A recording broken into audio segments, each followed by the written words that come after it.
Wanted to thank all of you for being here this morning. We have a 2-4 here for you here this morning. 2 panels in 1 hour.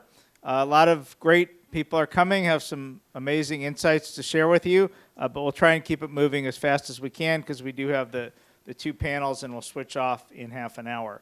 Let me introduce you briefly to our panelists. Stephen Richardson is senior producer at BC Live Productions. He's been a writer, producer, and director. He's worked for Extra, the TV show, TMZ, and Disney. Since then, he has focused on live streaming and has produced live premieres of The Lion King, Frozen 2, and the Fortnite World Championship. Ed Nordholm, to my right, is Chief Corporate Officer at Anthem Sports and Entertainment. He is president of Fight Media Group that oversees Fight Network and Impact Wrestling.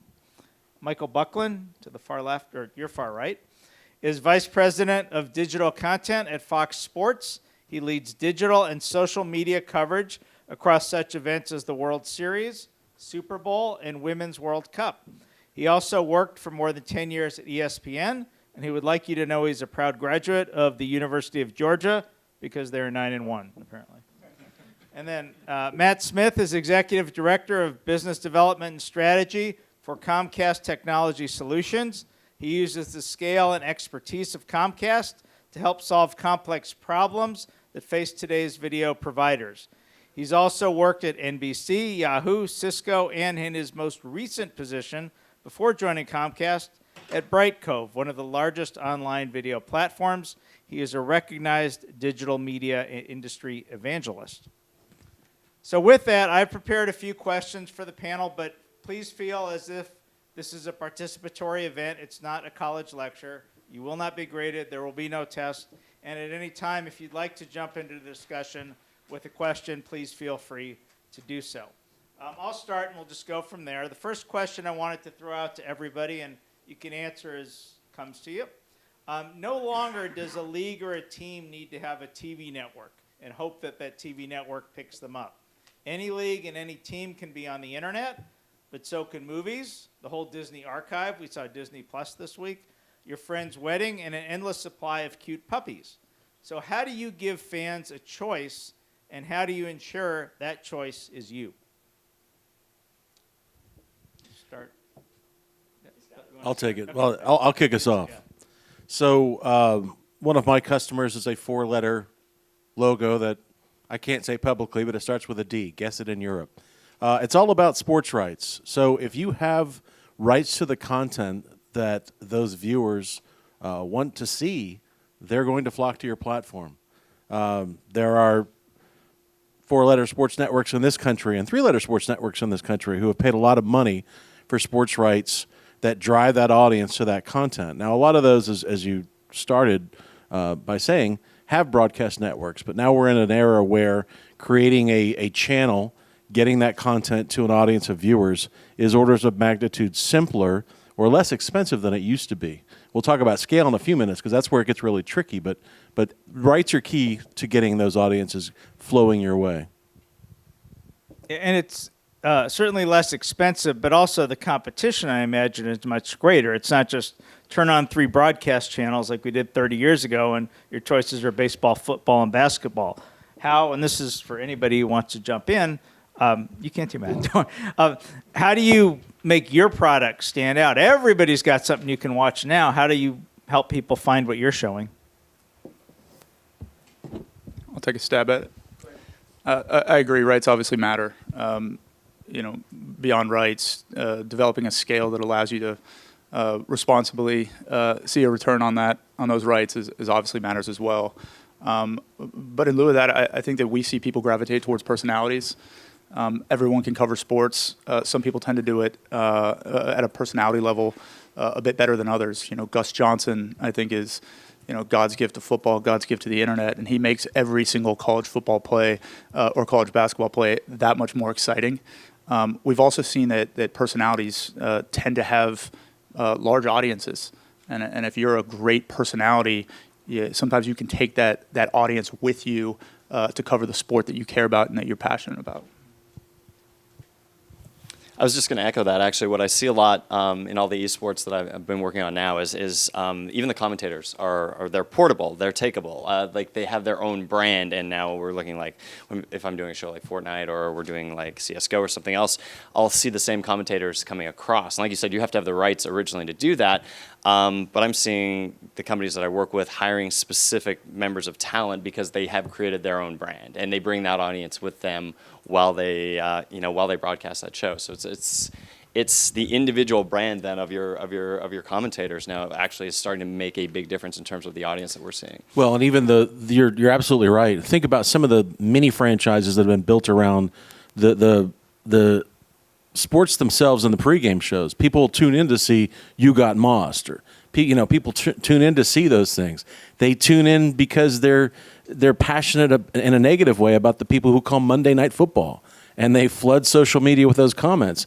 Those things are important though because it's still getting people to the brand. People care whether positively or negatively. They're going to interact with the content and with the brand because of those elements. So the announcers are part and parcel with that, and you might argue close to as valuable as the players on the field in terms of the viewing experience. I was going to ask, when you talked about branding and some of these personalities have established their brands, as you all go to look for the best people to present what you're providing, how do you determine which people have the personalities that actually transfer across platforms? What tells you somebody is going to be able to bring something to my presentation beyond just the sport itself? Yeah, I can take that a little bit. For the Fortnite World Cup, which ended up being one of the largest esports events in history. I mean, we had Arthur Ashe Stadium. It was 16,000 people in the stands.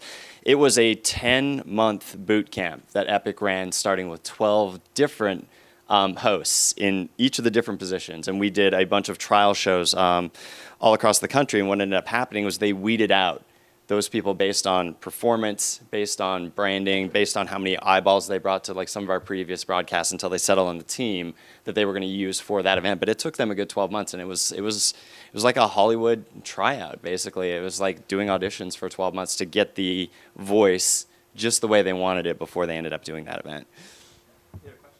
Yeah, so, the rights between Dish or Comcast and Fox and all that's easy to figure out because you're corporates. But what we have in a lot of the esports challenges, even the sports challenges that we produce, is, I got a fan in the audience who's streaming my matches, and he's streaming to YouTube, and he's beating me because I have to go through my switches and my servers, and I'm going up and down. By the time I get to my platform, I've got 50 other people in the audience that I'm competing with. So that's a lot. That's a big challenge that we have to do because now my numbers are competing at. I spent $1 million producing an event. He spent $1,000 on a phone, and he's beating me to the punch. So how are you guys competing against that?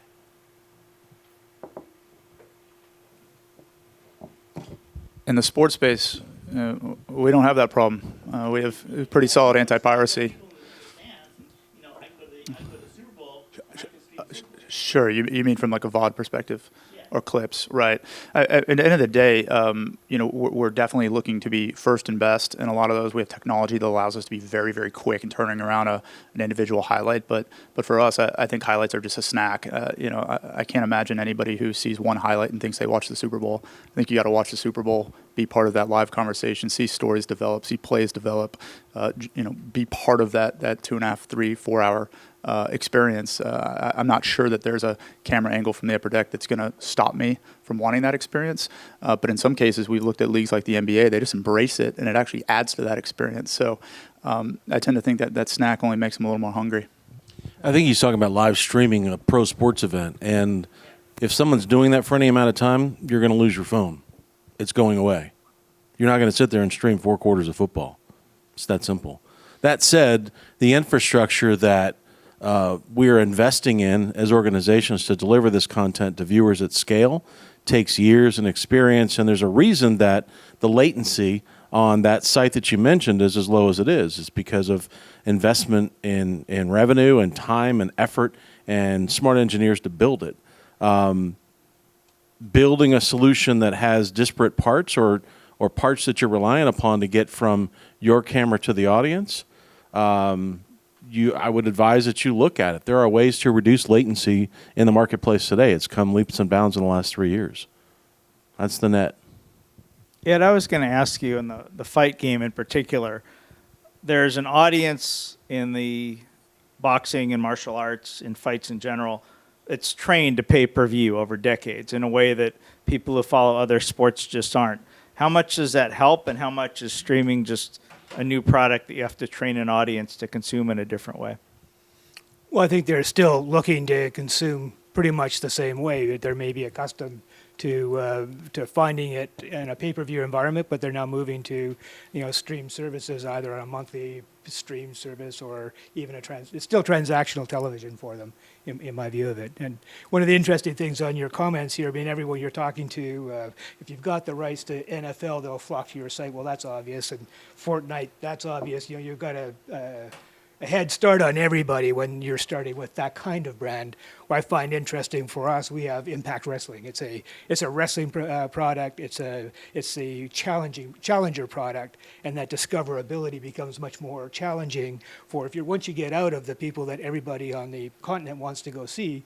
How do you get that discoverability? In our case, we're relying heavily on still investing on linear television. We acquired Access Television in part because it becomes a bit of a showcase in another spot for people to drive people to our digital streams, but it's still got that discoverability. But we have the same challenges on, what are the right personalities to add to the show? How can we add to the show music or other cultural elements that'll bring other audiences to the show because of a linkage to another audience? But it's interesting once you get out of the big box rights holders. Just had a question on a per user basis. Are the economics adding up? I'm seeing people spending $1 billion on rights and for one sport, maybe in a bouquet of sports, which are costing, I don't know, $100, $200 a year for the subscriber, and they're taking the same sort of amount in the subscription fees. I can't see that anyone's past the J curve yet. Everyone's sinking costs trying to catch a market. I'm not sure the economics are there on a per user basis yet.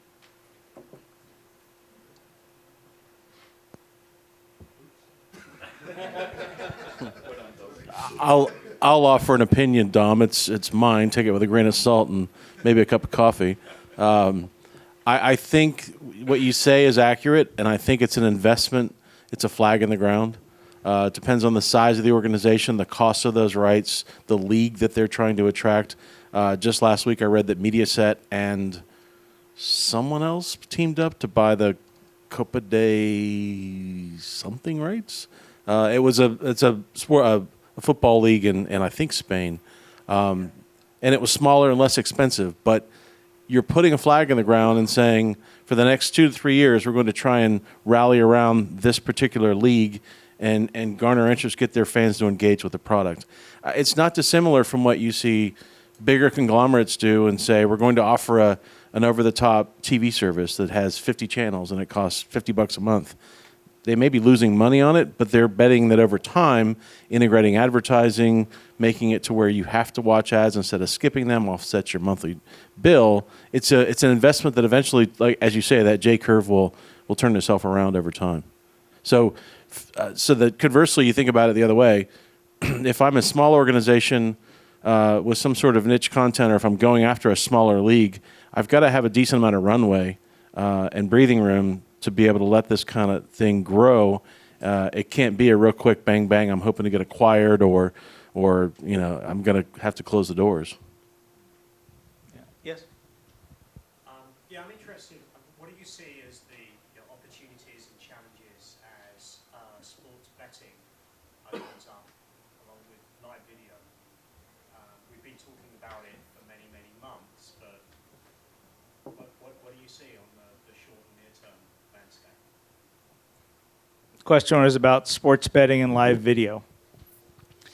I'm seeing a couple of different things, and this is part and parcel to what you're talking about when you're not dealing with the behemoths and everything else, and how do you innovate in terms of like getting audiences into some of those smaller leagues. I've been talking to a couple of acquaintances of mine, and they're trying to take advantage of just what you're talking about, and they're starting almost like an arena football league in Las Vegas. All the teams are based there to save costs, and the whole point of it is they've already partnered with Buffalo Wild Wings, and they're basically going to make it like Madden, except for taking advantage of zero latency and innovation and sports betting all at once. And the whole point of the league is you're going to be able to sit in a Buffalo Wild Wings, and they're going to give you 4 choices for which plays you think the quarterback should run in that scenario. You pick that, it gets piped into his helmet immediately, like no coaches, no nothing. Whatever the vote is, it's going right into the quarterback's helmet, and that is the play that he has to run. Now, you get points if you voted for that play, they chose it, and it's successful. If you voted for that play and it fails, you actually lose points. But it's almost a betting place league where you're going to be able to control it, and it's like I said, it speaks to the innovation of how do you bring a smaller league in when you don't have those eyeballs, taking advantage of zero latency and betting at the same time. And I'm really curious to see how it works out for those guys. Also, we've seen in the esports world, I don't know if you guys are familiar with a company called Mondo Box that's started allowing people to bet on what they think streamers in esports are going to do. It doesn't matter what the game is, basically. You can log into Mondo Box and be like, well, I think he's going to pull out this rifle and try and shoot this person over here. If that happens, you're winning real-time money. So people are starting to dabble into how do we take advantage of, Mixer's ability to have zero latency. How do we get into the loosening of the purse strings kind of on like the betting world, and it's starting to come. I don't think there's anybody that's done it super successfully yet, but there's going to be some curious ones to look at over the next few months. I did want to ask everybody on the panel to think a little bit, because there are so many wonderful, great, maybe crazy ideas, but we all want to try them to try to get ahead. And I imagine there's probably a boss, somebody's boss, everybody's got a boss at some level that says, hey, we got to experiment, we got to do these new things, we got to get more audience. And then the next question your boss asks is, well, how are we going to make money on this? I would ask each of you to speak to the tension and maybe some particular projects you've done or you've seen some other people have done that try to balance that tension. Yeah, I think we want to be innovating before we know if it's going to return revenue, and then we want to be cautiously, strategically taking steps forward with what we will refer to as a path towards monetization. If we see absolutely no opportunity to monetize down the road, we need to determine whether or not this is going to be a non-monetizable innovation, right? Are we doing this to attract a younger fan base, a particular fan base? Are we doing this to launch another initiative that will make money for us, that even though this initiative will not? But I mean, I don't think you need to look any further than only 5-6 years ago, most major media companies did not have monetization strategies for social media. They do now. 5 years ago, I don't think we had a lot of the streaming services we do now for OTT or for social streaming, much less have a monetization strategy for them. If we weren't monetizing day one, year 2 on how to deliver excellent experiences for our fans, we were never going to learn then how to monetize it.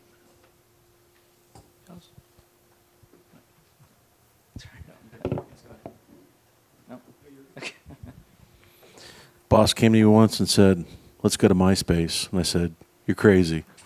Kidding. That's for you older people in the room. No, I agree with what was just said. Social media has become such a big part of helping to drive audience to your offerings. It's if you don't have a plan, you're not doing it right.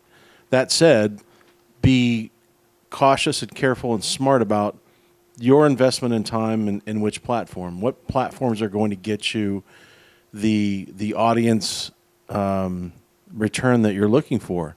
Twitter might, but Facebook may not. And then if you're doing something really new and niche, TikTok might. I would never see you there, but some people will. So I do think there's a discussion point to be had about, yeah, let's innovate, but let's think carefully about where we're investing time, resources, money. Social is a crucial part of what a lot of our customers use today to draw eyes to their offerings on other platforms. But I think that overall they're pretty judicious about it, about where they spend their time and money.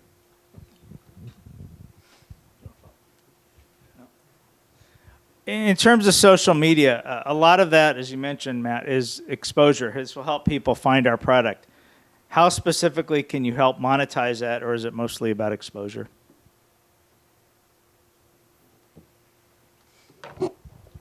It's a business for us. It serves many gods, right? It does expose us to a massive, massive amount of fans. I mean, if you want to fish where the fish are, the fish are in social media, and they're not just on one platform; they're across them. They're on TikTok, they're on Twitch. Those are two completely different experiences. One is a couple seconds, and one of them is 2+ hours of attention. But for us, it's also a business, so we're going to use it to support our offering. We're going to use it to promote what we do. We're also going to work with these platforms to monetize the offering that we have there, and we're looking for an ROI on that. This is not something we're doing just for reach, just for audience, just for new exposure. We're looking for that exposure and to have our cake and eat it too. We're looking to monetize it, and each platform has a different way to monetize. YouTube and Twitter are tremendous at programmatic. Facebook and Instagram are tremendous at branded content. So, you got to treat these platforms differently. But each one of them provides attractive monetization hooks, at least for us.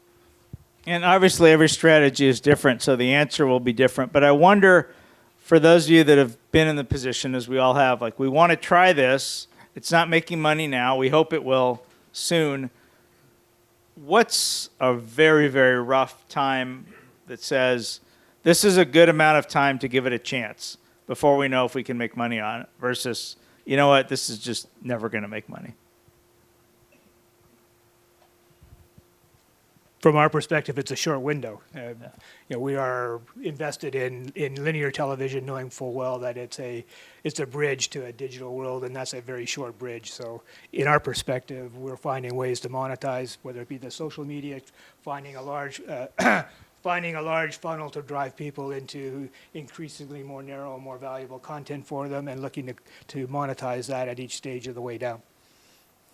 Matt, in our correspondence, you had mentioned virtual channel. Could you talk a little bit about that and how that plays into what we're discussing? Sure. So we now have a variety of publishers who are invested in sports or entertainment as well, but I'll stay with sports, who are looking at these libraries of content, and they may have licensed them out. They may have had a second life in syndication on a different channel than where they originated.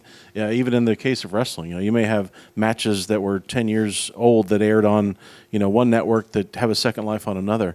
And those entities have come to us and said, give us a mechanism where I can take a show, or even I can take and divvy up matches and create a new show of different matches. I could create a show full of matches by, I'm trying to think of a name I'm familiar with, Sting, Hulk Hogan, Sting, where, you could go back 10 years and pick matches where he may have had a different look, and then he transformed his look and to today.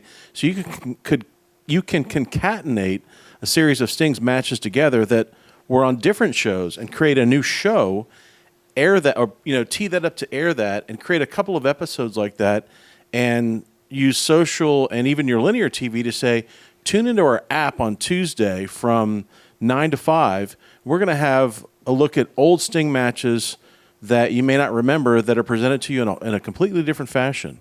And that really engages the fan base, and they want to watch something new because it's what's old is new again. You pulled something out of the library, given it new life, kind of breathed new life into it, put it in a different arena, if you will, and give fans a chance to interact with it. And there's a lot of different ways you could monetize that. This could be a subscription package. This could be supported by advertising. You could put a couple of ads in between each match, or have natural breaks just like you do on a broadcast. We have programmers who are doing this with their shows, saying, I've got a particular show that we air on Saturday nights for 3 hours. We do a marathon. We want to take and create an entire marathon on Mondays of that show. And Tuesdays, it's another show. And Wednesdays, it's another show. So similar sort of methodology. And then you want to get really tricky with it. We can even look at the metadata and look at the artists or the actors. And you can even look at some of the metadata that may describe what happened in a show, and you can say, show me every episode where Sting had a bat and hit Hulk Hogan in the head. And we can use that to drive the content discovery, and then we assemble that in a way that you could see a 20-minute long show of Sting hitting Hulk Hogan in the head with a bat. So we're able to do new things using some new methodologies today that are giving new programming options to those of us who are on this panel, but people that are in the audience as well who may not be necessarily sports centric, but we can also work there too. Yeah. Wrote a story probably about 20 years ago about, I don't know if you're familiar with a company called Broadcom in Orange County. The gentleman who owned Broadcom at the time was two Henrys who could not be more different in personality. They were toying with the idea of buying the Angels at the time. And they didn't really have any interest in running a baseball team. But what they saw was a future for technology where instead of just sitting passively and watching the game at home, you would have a device that would enable you to click and buy a uniform, click and buy tickets for tomorrow's game, click and send a note to the manager telling what an idiot he is. All sorts of things you could do, making it interactive. And I wonder how much today have we come close to realizing that potential and maybe in some ways gone past it? And also how much is that going to be critical to keeping viewers since there's so many choices these days? I think one of the things I've seen throughout like a lot of the streaming projects that we're seeing in that instant, it's okay, so that's theoretically basically Twitch chat is what these guys are imagining all those years ago, except that you couldn't necessarily like click through and buy something like that. We've got this age now, right, where everybody wants a camera, everybody's got their own platform. It's like, okay, so I wrestle all the time with when you're doing content, how much of that platform do you provide for the audience that's actually watching those things? And I feel like in order to keep engagement, which is what we're kind of talking about, you have to give them that camera and then filter it as much as you or as little as you want to. And in the way that the culture is now, it's like, hey, you need to give those people the opportunity. So we use things like Tagboard to inject social media right into the show. So if you want to be a part of the show or you have a suggestion, we can throw that on the air. Or Twitch chat's a very cantankerous version of that. And it has like its good and its bad points. Like I said, they make suggestions all the time in terms of the stream that we're doing, what we should do and what we shouldn't do, what they like and what they don't like, and we can either choose to listen to it or not.